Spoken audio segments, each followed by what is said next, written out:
Welcome to the Rethink Leadership podcast with me, Jeremy Blain. I interview leaders, experts and business professionals from around the world who are bringing leadership principles and know-how into the digitally driven 21st century workplace, with focus firmly on the how-to rather than the what. Each episode is in aid of a charity chosen by my guests, and since 2020, we've made donations to over 80 global and local causes. Following the launch of my most recent book with Dr. Rochelle Haynes, Open HR, the Human Capital Framework for the Blended Workforce, I'm thrilled to welcome John Winsor. He's the visionary founder of Open Assembly, the king of open talent, and a globally recognised leader in the future of work. John, like us, strongly advocates for the leveraging of open talent and freelancing to help organisations worldwide tap into global talent pools for innovation and growth. As an executive in residence at Digital Data Design at Harvard Business School, John also contributes to pioneering research on emerging work models. He's co-authored the bestseller Open Talent, Leveraging a Global Workforce to Solve Your Biggest Challenges, a vital guide for businesses aiming to stay competitive through open innovation. Beyond his writing, John also leads the Open Assembly community, a global network of 4,000 leaders dedicated to transforming workplaces. And I'm proud to say that myself and Rochelle are members. This episode is in aid of the First Responders Foundation in the US as a thank you to John for joining us. This excellent organisation serves in honouring all first responders, veterans and their families, building appreciation and respect for their work and enhancing public safety. Hello, John. Thank you so much for joining me. Please introduce yourself to our listeners. Tell us about your expertise and what you're currently working on. Thanks, Jeremy. I'm really psyched to be here. You know, as I've had this long career in what I would call open talent. I mean, way back when it was crowdsourcing, and we were always thinking about variable cost solutions to talent more because I was just a bootstrap entrepreneur. I didn't have that choice to do anything else, and it really came out of the beginning when I bought a magazine called Women's Sports and Fitness, and they had 40 editors in New York, and I just couldn't afford to do that. So I decided to actually turn the readers into the authors of their stories and hire a couple editors to rewrite that, and it worked really well. I sold that company to Condé Nast, and kind of set me on this journey of, wow, I wonder if there's a different way to think about how we use talent. And that's been a long career. So I've always really been intrigued by this idea, even though I built companies, not so much in the talent space to advise or to build products for other companies. It was more like, how do I take an industry like magazine publishing or advertising agency industry, and then democratize kind of the expertise and knowledge, and kind of compete on a really fast way. And that's how I got to Harvard. I had a company called Victors and Spoils that we grew really quickly, won a bunch of pretty notable business, and Harvard started following me and did a couple of case studies on me. And I sold that company to Havas and out of Paris. It was really great, but super obvious. And that was one of the powers of this case study, is it showed that, most incumbent organizations just aren't ready to adopt to new innovations, and they really struggle. It's really an internal, change. And so now I have a couple of things that I do at Harvard. One is I'm the executive in residence at LISH, the Laboratory for Innovation Science at Harvard. And then also just becoming the executive fellow at D-Cubed, which is the Digital Design and Data Institute, where we have 14 labs that kind of study the future of work. And we're putting together a consortium of companies that are really concerned about this democratization of expertise and how they survive this new age of AI. Wow. John, is there anything you don't do? I don't know, man. I like to surf and climb and do all those things too. So, I'm old, just like I'm old, like anybody who gets old or who has the privilege enough to get old, has the ability to kind of have done a couple of things in their lives. Well, and you're still doing it. That's the point. And Ah, thanks. talking about talking about a lot of the things that you talk about there, it's the digital world. It's how we're working in a digital world, how we innovate, how we staff our organizations for a digital world, not just Right. from a need perspective, but actually in terms of your own journey that you just couldn't afford a permanent workforce, but Right. now as more as a benefit. And if I'm right in saying you also, of course, you started the company Open Assembly and you lead Right. the Right. global Open Assembly community. Can you tell Mhm. us a little bit more about that and its purpose and any success stories? Because it relates very strongly to how you just introduced yourself. Yeah. So I've always been a person that, really firmly believed, I'm a half glass full kind of guy. And so I've always been like, high tide floats all boats, and it's really important to create community. And I'm always for the underdog, right? Like I always like to, I mean, I don't know why, but I'm always kind of relish the opportunity to throw Molotov cocktails at the old system. And it seems kind of odd, right? That I'm at Harvard and, and that's my philosophy. But I've been a bit of a rogue element. And so, I think, one of the things that happened is we had a conference at Harvard called the Crowd Academy back in 2018, and 100 people came to it, all the best thinkers in kind of what I would say the open innovation, open talent space. And Balaji Bandili from Deloitte, myself, Diane Finkhausen from GE, and Steve Rader from NASA all started having a conversation on a weekly basis. And that grew to about 20 folks, but it was really a closed industry focused process.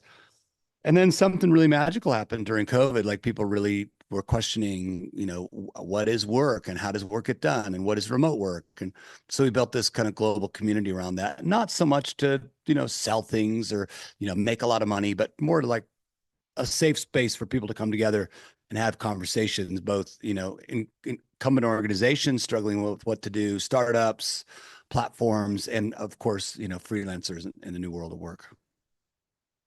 And before I get into more into the open talent piece, is that, of course, that community and that global community, which now is, tells you about how the workforce is shifting, how it's transforming, how Exactly. organizations are responding. So, what's the data telling us around that, John, from an organizational point of view and how they're responding to it, but also the needs of the workforce and how that's shifting?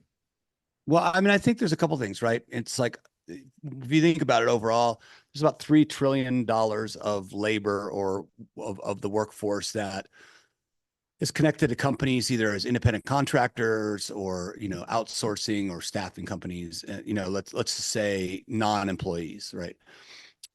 It's still very bifurcated. I find it really interesting that in some of these areas, like in staffing, there's been a massive, and that's a $650 billion industry. And some of the metrics that I find so fascinating in that industry is, and I just gave a speech at SIA, is that typically for a staffing company, they can fill, if they have a client, they can fill about 50% of the needs of the client with staff. And it takes them 2 months to match talent to task or talent to job. And to me, it's sort of like saying, Jeremy, let's just create an analogy or a thought experiment. It's like you and I are in Boston. I've got a big speech the next day. I spill spaghetti on my jacket. I'm freaked out. It's 2007. I go to this thing that hardly anybody remembers anymore called a yellow pages or telephone book. And I flip the pages open and I find an ad for, the biggest ad, because that must be the most successful company, right? For a dry cleaner. And I go to them. Well, I don't know. Are they still in business? Do they do quality work? Was there a management change, staff change, all those things? Do you know what the phone book, the yellow pages in Boston cost in 2007? I couldn't even guess, John. Yeah, so $100 million. So Wow. essentially, it cost us collectively $100 million for me to match, for me to have a problem and match a solution. Now it's free, right? Now it's been commoditized, and so my takeaway is like everything is going to be digitally transformed, and now accelerated by AI.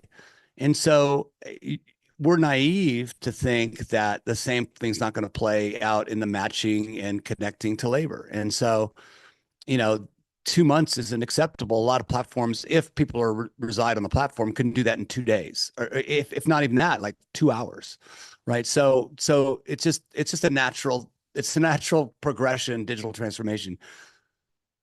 The reason things don't change very quickly is that staffing companies have made so much money and they don't want to let go of that. They're an incumbent organization and they don't want to be, like that. There's that old saying, right? It's hard for companies to trade analog dollars for digital dimes. And I think that's really true in this case as well. I like that, analog dollars for digital dimes, and I understand that, and I think that's a resistance when we start to see organizations that are butting up against digital stroke whole business transformation as well. Is that this immobilization and sometimes complete denial and and apathy and kicking our feet against against the stones is what's slowing everything down, and yet underneath all that, people are getting swept away. And Yeah. from what you've explained then there, so who are the movers and shakers who are coming in almost as, beyond disruptors to show these traditional organizations and industries, if you like, how to do it Mm. better? Mm. I think the deal is that, this open talent movement is big but it's still super nascent. Mm. Back in the day, I helped Jeff Howe write crowdsourcing, the book in 2006. And we all thought that was the tipping point. Those of us have been doing the work for 25 years. What's intriguing to me is that, this kind of human to human battle that the incumbent organizations have done a really good job of saying, oh, well, that might not be compliant. And what about taxes and security and legal, all those kinds of things. And it's definitely slowed the movement down, right? It's definitely been difficult.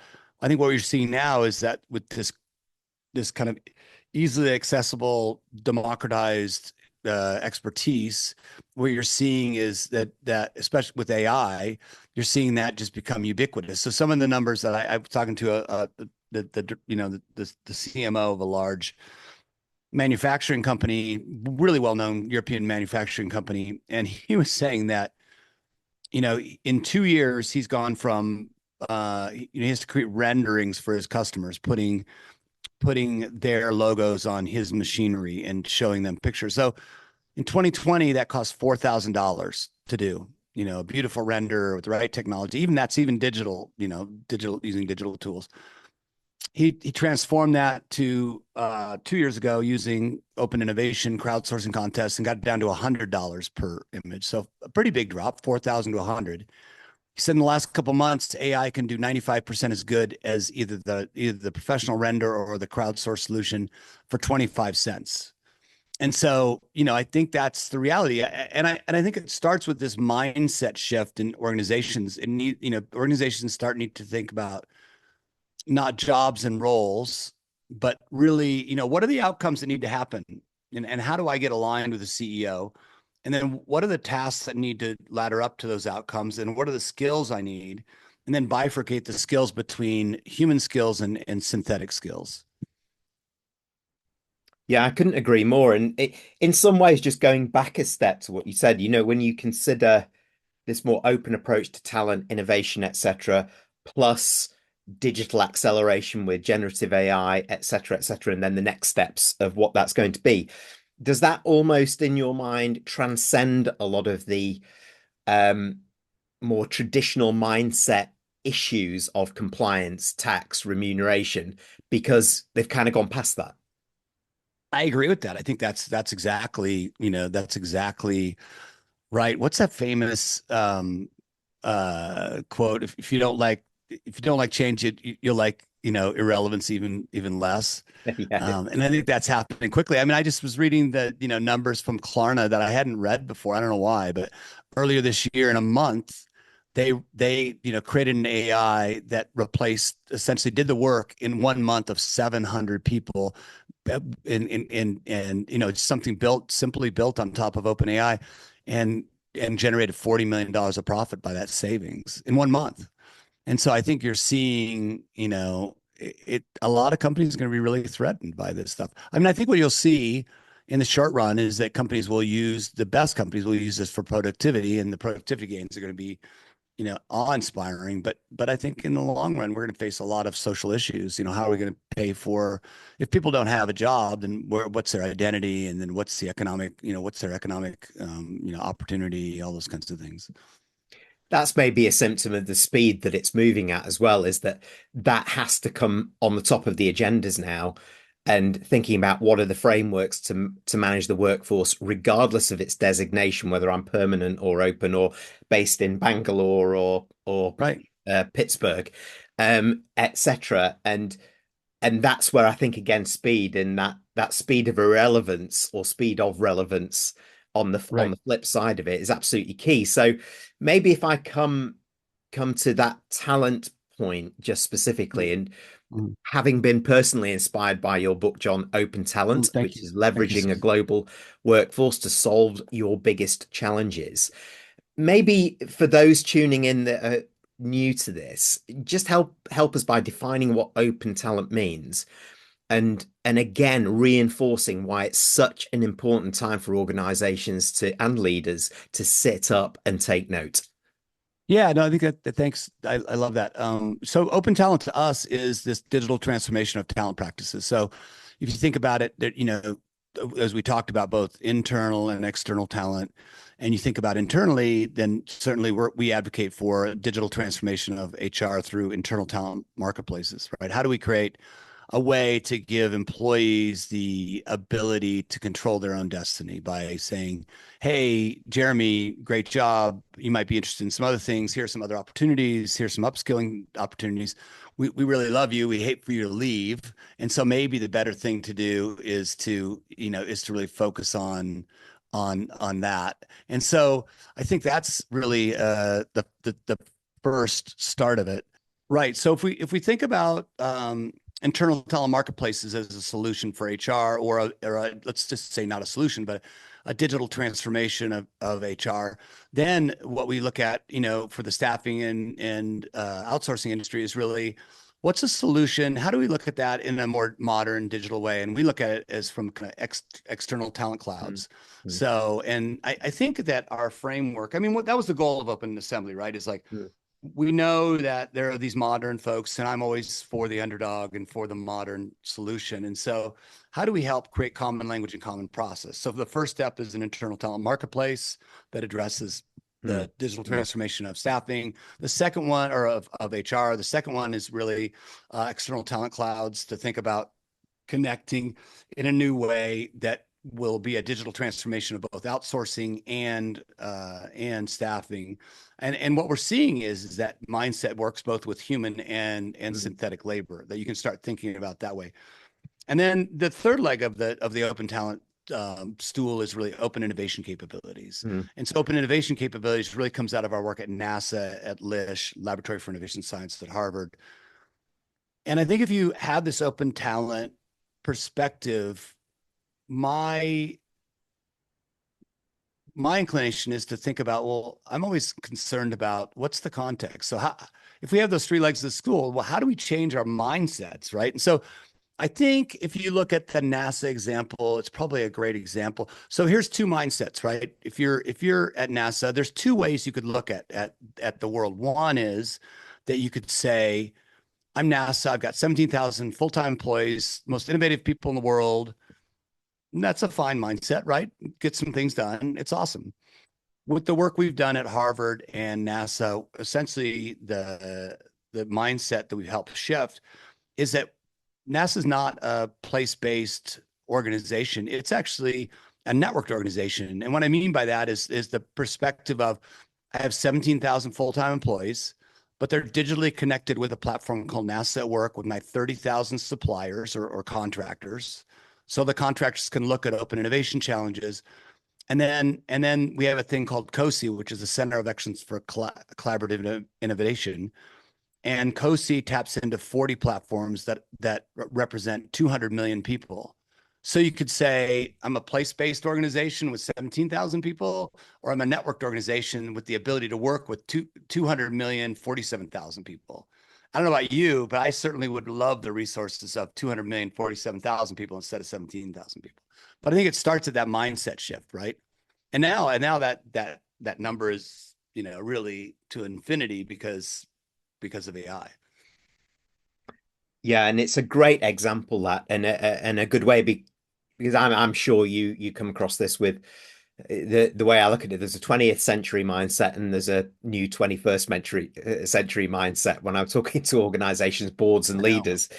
And in order to make that shift, you are absolutely right. It is that mindset. It's breaking that mindset so that they can become aware first and absolutely acknowledge the possibilities out here. What are some of the best cases? You've talked about NASA. What are some of the maybe the other cases of particularly traditional organizations that have managed to turn themselves around in this way, embracing sort of the open in inverted commas credo, and what have been the benefits? It's interesting, right? I think we're still, I mean, we lay out this kind of framework in the book from assess to learn, to experiment, Uh-huh. to build and to scale. And what we find is that we don't find so many examples of scaling. Like essentially, I mean, we have lots of startups examples, right, that do a great job of working remotely with freelance teams. But from big organizations, it's just too hard for them to make that change. One of my favorite examples lately is, if you think about it from internal talent marketplaces, is is this company called SEI, which is a large software wealth management software company. And the thing I love about SEI is they tried some open innovation platforms and it didn't really work. The challenge was is that their software is really nuanced. And one of the things that, their team's very focused on creating the base software. All their clients globally kept pounding them for, I need an API. I need this kind of, stuff built into my system. And there were lots and lots of things. There were lots of frustration from clients because there were lots of stuff that needed to get done. And like I said, they tried some platforms. It's hard to get up to speed with knowledge. I was really proud of this guy, Sanjay Sharma, who's the CTO. Now he runs their biggest business unit. Essentially, he did something really simple and curious. He just said, I wonder if there's some cognitive surplus inside my organization. Instead of implementing a large kind of, SaaS software platform to collect data and share it, why don't I just create a Excel spreadsheet with all the projects that are open and let me decide on a bounty of what I'm willing to pay for that. And lo and behold, and he turned it over just to his internal teams. Lo and behold, people worked weekends and nights and got 100 projects that were really important for the organization to get done in a couple months. And so he decided to actually expand that, not just to his internal team, but built a little more software and then went out to his retirees and said, hey, here's a list of things. So he tapped into this amazing cognitive surplus of folks that just left the business after 25 years, right? And what a wonderful thing. The third step was he went to his suppliers, a couple of the big outsourcing companies, and said to them, hey, we've had a long-term relationship. I'm going to rewrite the contract so that your employees can actually play on the open talent platform and do, projects. But you've been working on our software for a while, but I want, your employees, whether they're based in Kenya or in India, to be able to earn extra money by figuring stuff out. Now, the key to the system, I think, that he's created is that they are pretty liberal on the educational budget. They give each employee $1,800, and they've really encouraged people to pool that money together and do some group team problem solving. So let's just say in the data science area, new software is created, Snowflake, let's say. There's not a lot of skills inside SEI with that, Snowflake developers. His encouragement is, here are 5 or 6 projects we need to get done in Snowflake. Why don't you guys advocate and go take your training money, go learn those skills and go write the code and win this money, instead of him going through this arduous process of how do I hire, what's the job description, how do I do that? So I think that's interesting, but they're right on the cusp of doing something really fascinating. That is, they have so much trust with their clients. They're saying to their clients, hey, why don't you put up your own needs onto our open talent platform and put your own bounties up, and our community, our retirees and employees and our external cloud can do work for you. Now that's a real, to me, it's a huge shift of what an organization is. Is an organization an entity that is kind of exists uniquely in the world, and you have to go through the front door to kind of scope the work and get the work done? Or is it a platform that's just matching talent to task? Like, clients have a problem. I have a bunch of really smart people in my office. I'm building the core platform. But for anything else, why aren't I just matching the talent to the task? Like that's not my core business, but it helps accelerate it, right? It makes it really sticky for clients. I think that's kind of the best case study I've seen lately on this. It's really interesting when um I go to clients as well. We're talking about transforming, and whether you're in the legal sector, the insurance sector, finance, or whatever, is that the key question really is these days: are you a bank Mhm. doing this, or are you a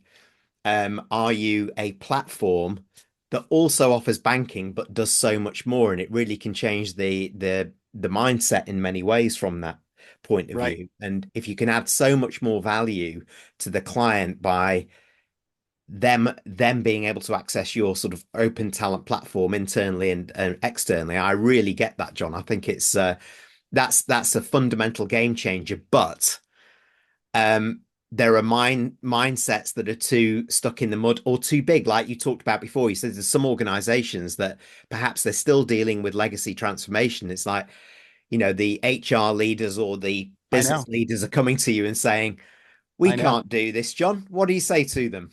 I know.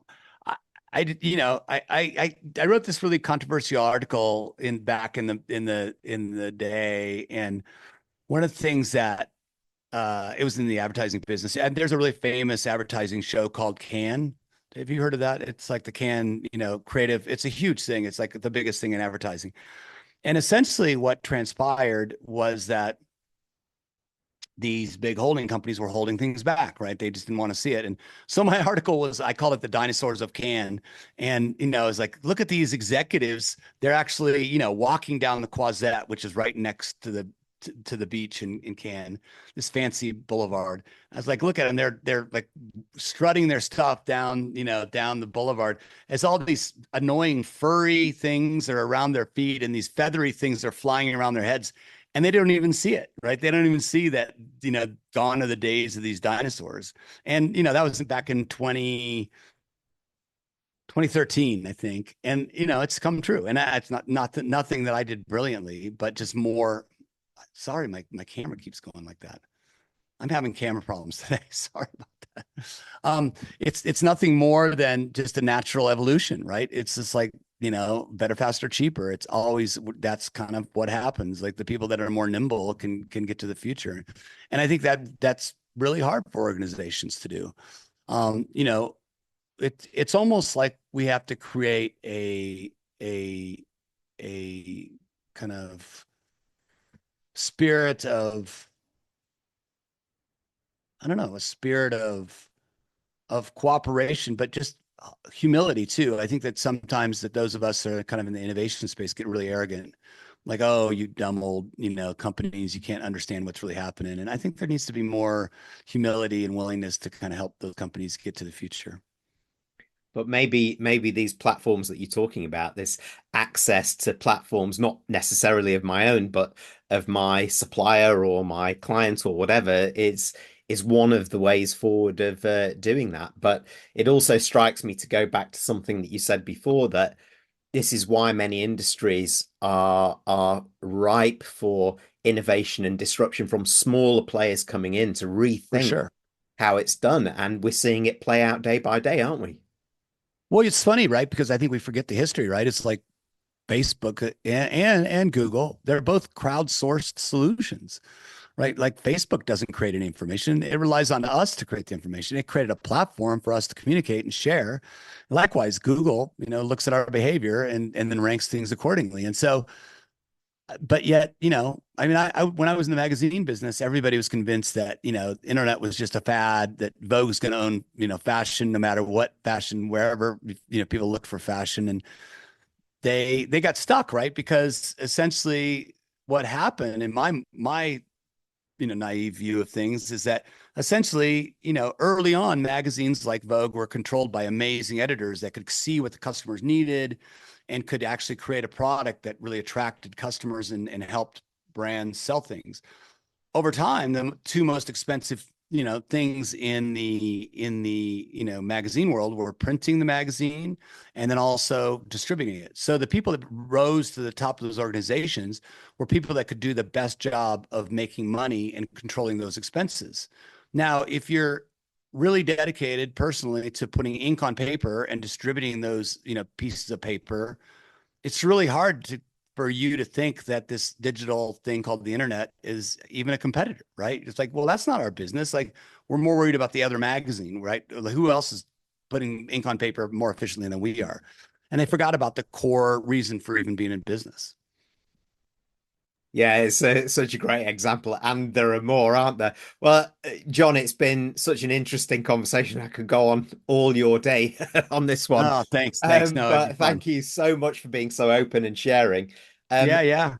and for those tuning in who maybe want to find out more, get involved with Open Assembly, get hold of your book, how do they do all that? Just come to open-assembly.com. Love to have everybody in the community, in the conversation. I think that's what it's all about. I mean, the future is unknown, and it's going to take all of us to try to figure out what's happening. What a great way to end. Well, John Winsor, thanks very much for joining me. Thanks so much. Thanks for tuning in to the Rethink Leadership podcast with me, Jeremy Blain. Please like, comment, and support us on your favourite platform, and subscribe to our YouTube channel where you can watch as well as listen to each episode.